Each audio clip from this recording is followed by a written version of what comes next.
From the floor of the CME Group, this is Danny Riley with today's mid-morning update. You know what we're going to call this video? We're going to call this video Turnaround Tuesday's Flunk-A-Dunk, because that's exactly what we're seeing here. The high of the day in the S&P came in at 1967.30 on the open.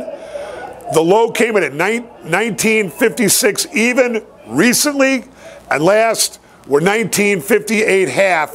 We're down 12.5 handles. Total volume, we've got 750,000 minis traded and 900 big S&Ps traded in the pit.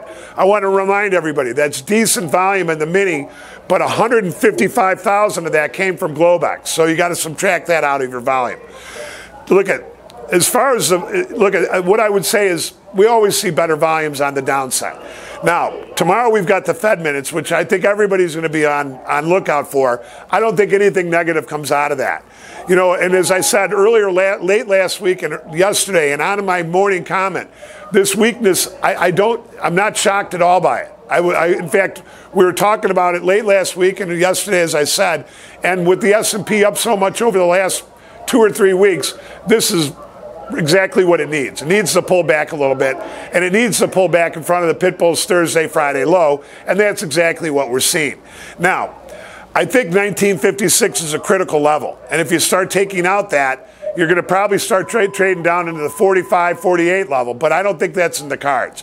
Now, what's happened here this morning is the S&P again rallied a little bit out of the chute, and then as soon as it made its high, it started reversing, and as soon as it reversed, the premium level shrunk.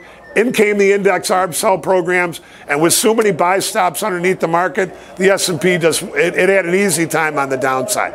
That said, we have not seen, we got maybe 1-day declines. We see occasional 2-day declines, but we haven't had a 3-day decline in the S&P since January. So I'm going to leave it like that. I'll see you guys in a little bit on the closing print.